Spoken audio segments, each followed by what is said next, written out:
Ghost stories evolve throughout time. The same tale told by two different storytellers will always have details changed, but some constants always remain.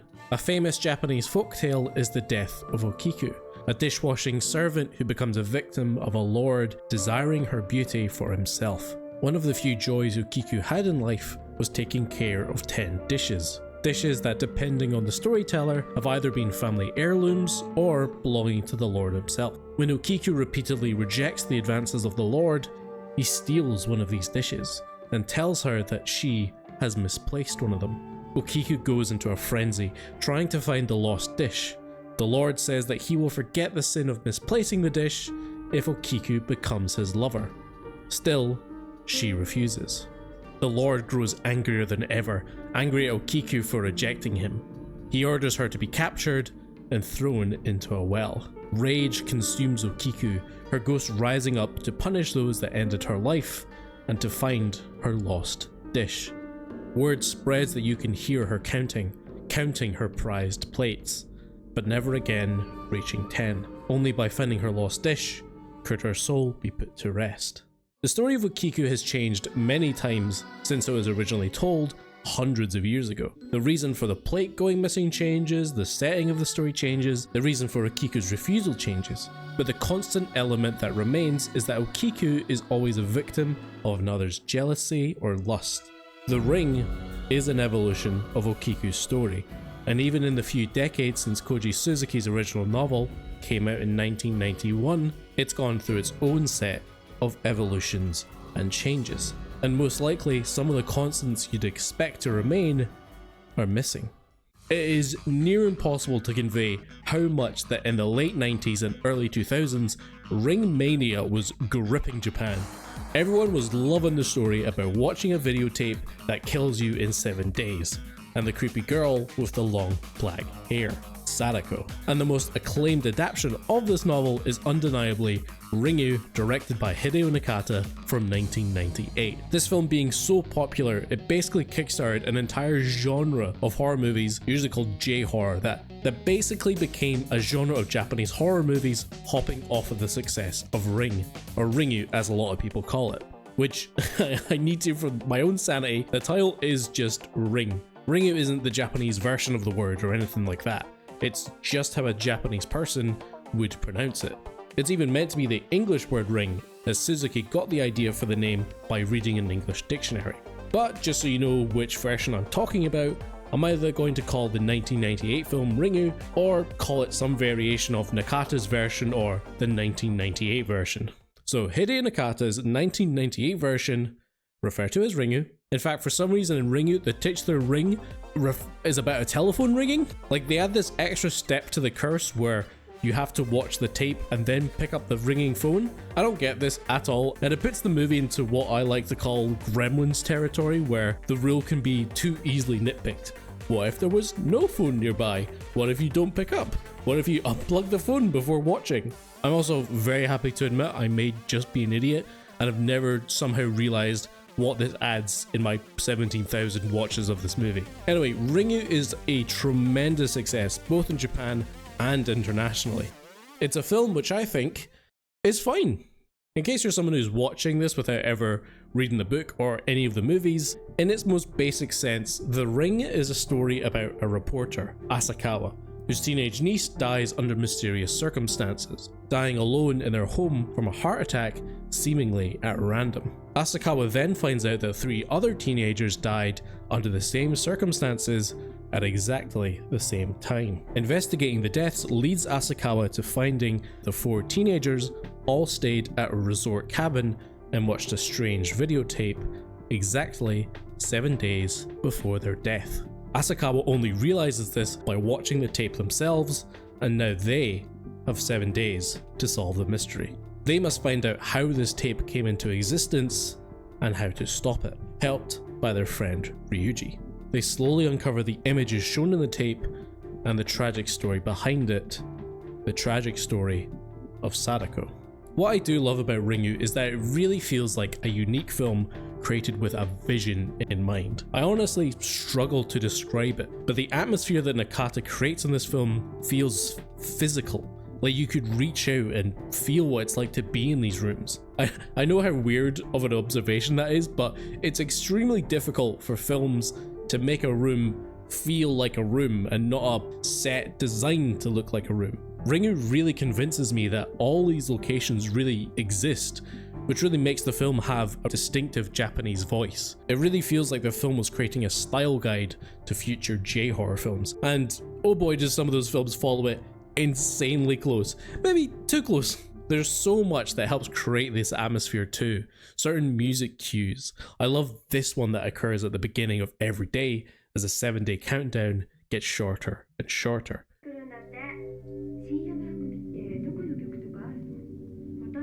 There's also so many points in Suzuki's or any horror books where characters describe feeling a ghostly presence, and how exactly do you convey that in a film? What most filmmakers do, and Nakata does as well, is to convey this through hearing giggling down a corridor or a fleeting glance of a person where they shouldn't be. The trick that I love the most, because it's just so simple, is when Nakata and his director of photography do this simple camera move as Ryuji enters Asakawa's house.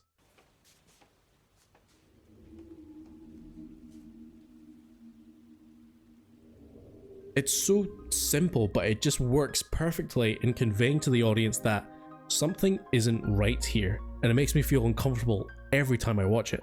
What interests me most about watching so many Ring movies is how each filmmaker creates the imagery for the haunted videotape.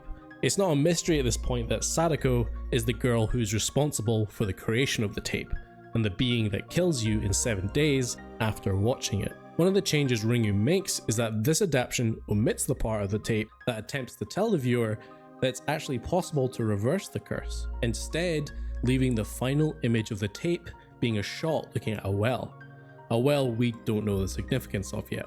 The more I think about it, the more I like this change. In the original novel, at the end of the tape, words come up that tells the viewer there is a way to stop being killed in 7 days.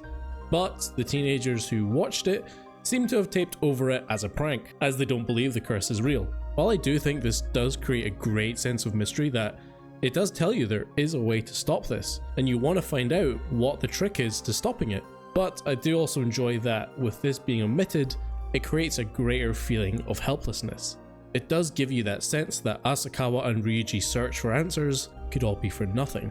The actual imagery they see on the tape, I think is fine, but I don't get the sense that this is something I shouldn't be watching.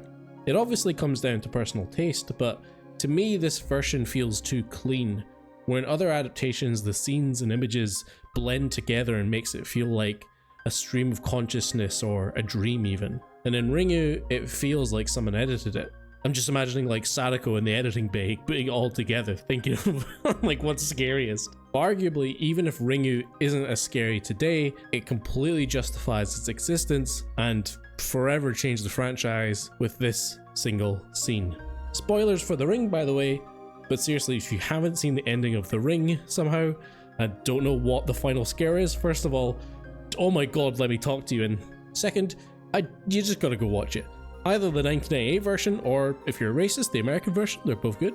So at the end of Ringu, Ryuji is at home and sees the tape turning on by itself, Sadako's well on the screen. But the tape keeps going, revealing a new scene. There's a glimpse of white coming from the well, and we realize that something is climbing out of it, Sadako, and she's getting closer. Sadako gets so close that she leans forward and comes through the TV screen in just one of the greatest scares of all time. Imagine watching the scene for yourself on a battered old VHS tape in the late 90s at 1 in the morning, and just imagine how phenomenally effective this scene was back then. The fear of having the monsters you see on television climb out to attack you is the single most impactful moment, arguably, of the entire franchise. There's no way that The Ring would be as popular as it is today without this scene. What's also incredible about it, that's not in the book. There's no part where Sadako comes out the TV. What you may have guessed from the title of this video though, is that this video isn't just about how great the 1998 version is, because if you would believe it, Ringu, this film that everyone calls the original Ring movie, yeah, it's not.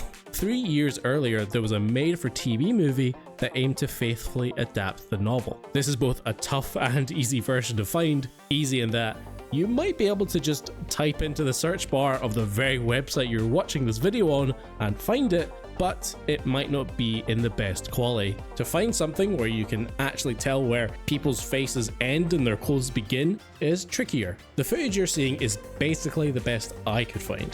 What makes finding footage even more tricky is that there's actually two versions of this movie. The original cut that was broadcast on Fuji TV and a slightly altered cut that released physically, known as Ring Kazenban, which effectively translates to Ring Complete Edition, as they shot a few extra scenes exclusively for this cut in order to try and make it as faithful as possible to the novel, which is very convenient for me as someone whose purpose in making this video is to highlight what works very well in the novel and what is missing from the 1998 film. If you're wondering, by the way, the novel holds up really well after all these years. Even if you feel like you know what The Ring is about, there's still a lot of great scenes in there that make it worth reading still. And now there's some problematic things in there, particularly with Ryuji, but stick with it to the end before you make your mind up. One of the most interesting changes from the original novel to Ringu is that Asakawa is gender swapped.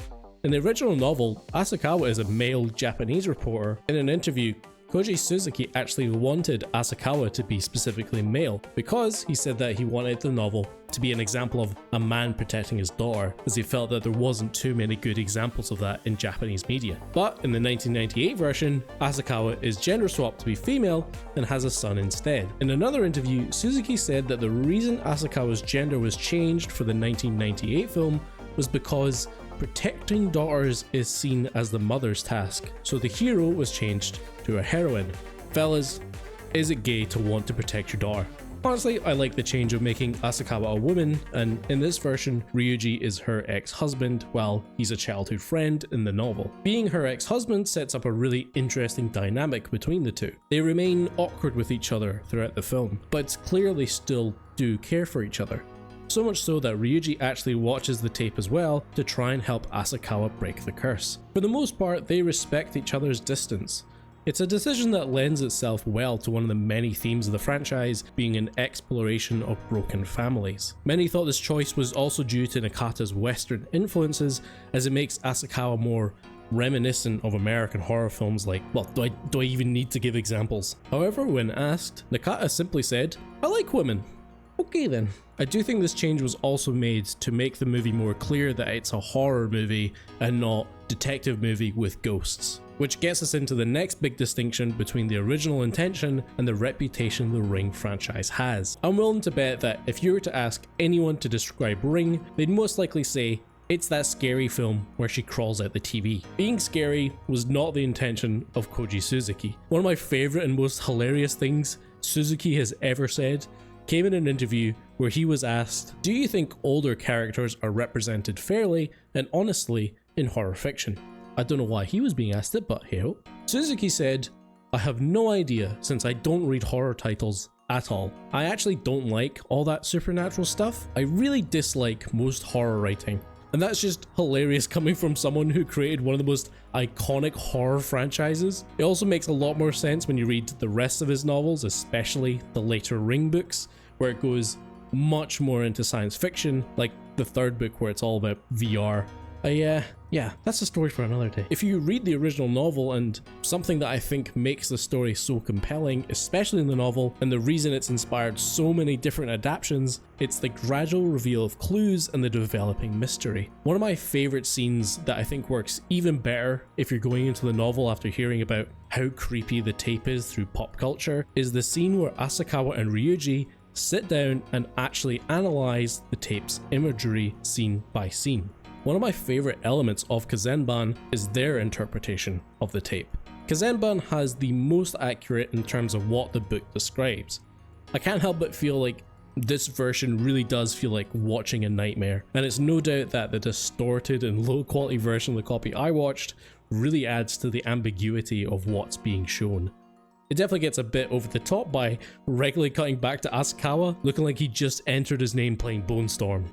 Asakawa and Ryuji go painstakingly through each image and make a lot of really intelligent observations. When I first read the novel, I knew there was a bunch of creepy scenes in the tape, but I always thought it was basically just an excuse to put the curse on them. I didn't know there was actually meaning in the images. So in the book, when they see a volcano erupting on the tape, they realize that whoever made this tape must have been there when it erupted. If they can find the volcano and when it erupted, that will give them a huge clue as to where and when the tape was made. The original novel is much more about things like this, finding details in little clues, and it's much more about rummaging through old newspapers than dodging ghosts. And that's the fundamental difference between most of Ring's adaptations. They can be put neatly into two categories: ghost stories and stories about trauma and its consequences.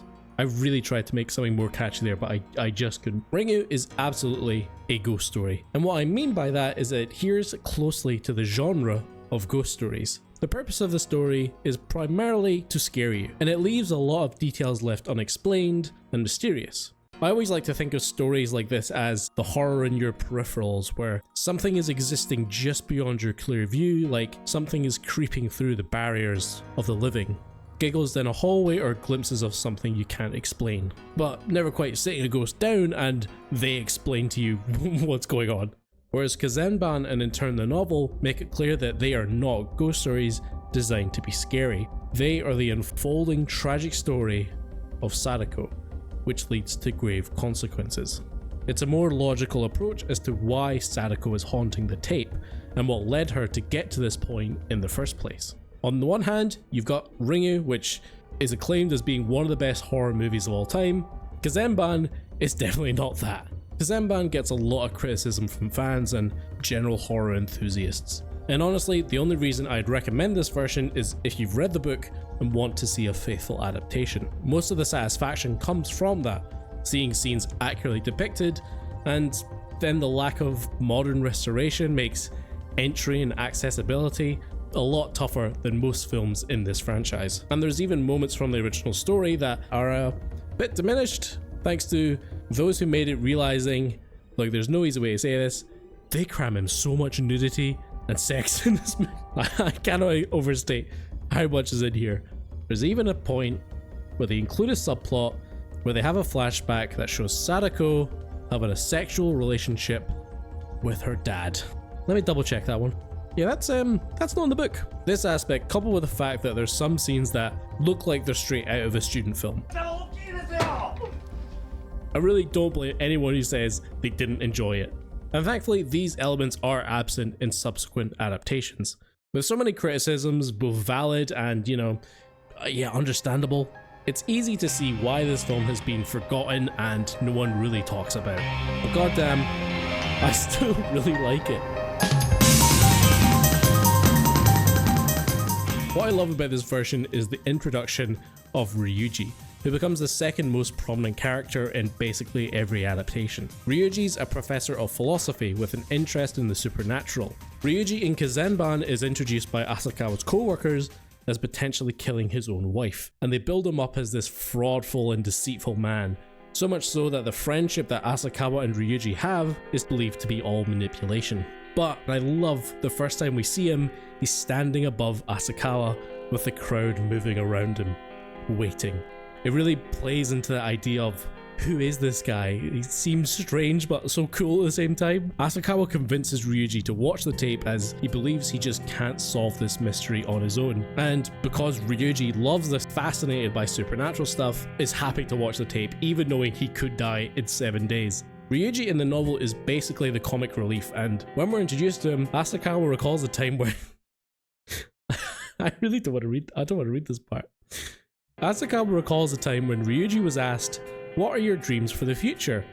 To which Ryuji replies, "Viewing the extinction of the human race from the top of a hill, I would dig a hole in the earth and ejaculate into it over and over."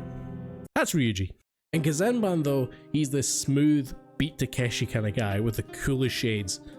Just look at him. It's funny seeing how much Ryuji changes from film to film. As contrasting him with Ryuji in Ringu, he's so much more of a reserved, quiet character. But the character that changes the most from Ringu in the original isn't Ryuji or even a gender-swapped Asakawa. It's Sadako herself. If you get inspired to watch more Ring movies or even read the books, there's a thought I want you to have at the back of your head while you go through them, about how Sadako is portrayed in terms of how she's talked about, either when she's alive or how she's depicted in her ghost form. A good example of just how different and contrasting this can be, we can compare the final scenes of the movies, both Kazenban and Ringu, to show exactly this. Starting with Ringu, the version of Sadako that we see here has become so iconic that there's practically its own Sadako-like genre of creepy women in white with long black hair. There's no humanity in Sadako here. We never see Sadako's face, nothing of what she was when she was alive. She is now only a monster, a demon. She exists here purely to scare and terrorize those who watch the tape. It's no wonder this image has become such an integral piece of horror iconography. But to me, while I love this scene, I feel it betrays the message of the story and ultimately Sadako herself. While in Ringu there is some glimpses into Sadako's backstory, there's still a lot of mystery about her demise and why all this happened in the first place. The most we're given is that Sadako was the daughter of a well-known clairvoyant who is branded as a fraud, causing anger and shame on their family. Sadako even killing a member of the public who starts berating her mother. There are details left out, but we're also told she's killed by her own father. Aside from a brief speculation, we're given no answers why. Now, I don't mean to suggest that we need all the answers in order to get a satisfying conclusion. Now, this is still effective for the movie, as we're left to wonder about the mysteries and come to our own conclusions. But I think it's maybe not the best choice here. I think not having all the answers works great in certain stories, as I'm a huge fan of Lovecraft horror, a whole genre essentially built on the idea of the unknown and being left with more questions than answers. It's why, despite how frankly bad looking Kazenban is in parts, and is definitely not a better film than Ringu, I really appreciate what it does differently. Now if we take the final scene in Kazenban and contrast it with Ringu, same scene where Sadako comes to Ryuji, Sadako does not exit through the TV. As I said before, that's not in the book, and instead she appears as a video static ghost type being, but is very clearly human-like. Yeah, she's naked, I didn't really think that was necessary, but she's also holding a baby. Sadako actively kills Ryuji by strangling him with demonic hands, and these hands most likely look like they did when the water of the well ate away at her. There's a look of joy on her face as she kills Ryuji before he drops dead. The reason Ryuji dies here and not Asakawa is that he copied the tape and gave it to Ryuji early in the story. He reproduced the curse, essentially causing it to spread. The tape is the closest thing Sadako got to a child. Ryuji remarks that the child was all she ever wanted, but that desire mixed with the trauma and anger she felt in her last moments produced what Suzuki has regularly referred to as disease that passes from host to host. Suzuki has even said that the Sadako we see here isn't actually the real Sadako. The ghost version we see is this disease that's taken her body and mutated. This version is definitely not as horrifying as, well, one of the most horrifying scenes put to a screen, but it's obviously not trying to be. This scene makes you remember that Sadako was a regular human at some point, before all of this began. She was human who wanted to lead a normal life. We can see this with how Sadako looks in both flashback sequences. Sadako in Ringu is practically the same appearance as the end of the film, the long hair covering her face and missing fingernails. To me, this suggests that Sadako's fate was unavoidable. She was always destined to be a monster. Now, not to ruin my own theory, but this could be explained by the fact that this is a memory that Asakawa and Ryuji have stepped into. This is how Sadako looks in the eyes of her family. Maybe she didn't appear like a scary demon, but still, it's obviously an intentional decision to show her in this form and avoid showing Sadako before she turned into what she is now. In Kazenban though, they view the scene through an old projector. They're seeing real footage recorded, and here Sadako is just a normal girl before all the events that took place that caused her to change. To me, these depictions of Sadako as a child show the intentions of how to characterize her. One is unquestionably a monster, the other more nuanced. So what was it in Sadako's life that turned her into a vengeful ghost? An interesting fact is that Kazenban and Ringu are practically the exact same duration as each other, roughly an hour and a half long to watch, or about 10 minutes longer if it's the Kazenban version and not the broadcast version. But the way they spend their time to tell the same story is vastly different on what they focus on. While I do still enjoy Ringu, I've always felt it's been missing something. I've never watched it feeling like I got a complete experience. I'm always left feeling wanting more, but not in a greedy way when you want more of a good thing. I feel like I'm left wanting for the rest of the meal. I know that's going to be sacrilege to some, but when you've watched as much Ring material as I have, and buddy, there's an unfathomable amount, you get to realize the potential in this story. The story of Sadako, the character at the core of the entire franchise. As mentioned before, the backstory we're given of Sadako in Ringu is that her mother was accused of being a fraud psychic, and then she was murdered by her father. The novel in Kazenban gives more space to explaining Sadako's backstory. Not only was she a much more talented psychic than her mother, but it seems she wanted nothing to do with it. It's mentioned that when she was 18, she ran away from her island town to go join an acting troupe, which is a great detail that gives us so many ideas as to what Sadako enjoyed in life, and is a great piece of character writing. Whilst at the theatre troupe, it's mentioned that Sadako was very beautiful. One of the theatre troupe founders became interested in her. One night while drinking, he gets drunk and starts shouting that he's going to make Sadako his. He storms off towards Sadako's flat, only to turn up dead the next day. We can obviously infer he did try to take advantage of Sadako and faced the consequences. Years after this, we found out that Sadako was visiting her father at a sanatorium, where one of the doctors also notices her beauty and does the same. Only this time, Sadako isn't able to kill him, and in a panic, the doctor strangles her and throws her down a nearby well. Ever since Sadako's birth, she was basically cursed to live a difficult life, as she was even the result of her father cheating on his wife with Sadako's mother. Not only that, but Sadako was also intersex, possessing both male and female genitalia. We only know this because the doctor who killed Sadako saw it. I can definitely understand why a lot of adaptations leave that last detail out as well, maybe thinking it's just too weird, and sadly I think the audience members might not empathize with her. The novel and Kazenban make it very clear that Sadako is a tragic figure for us to empathize with. She's not a monster.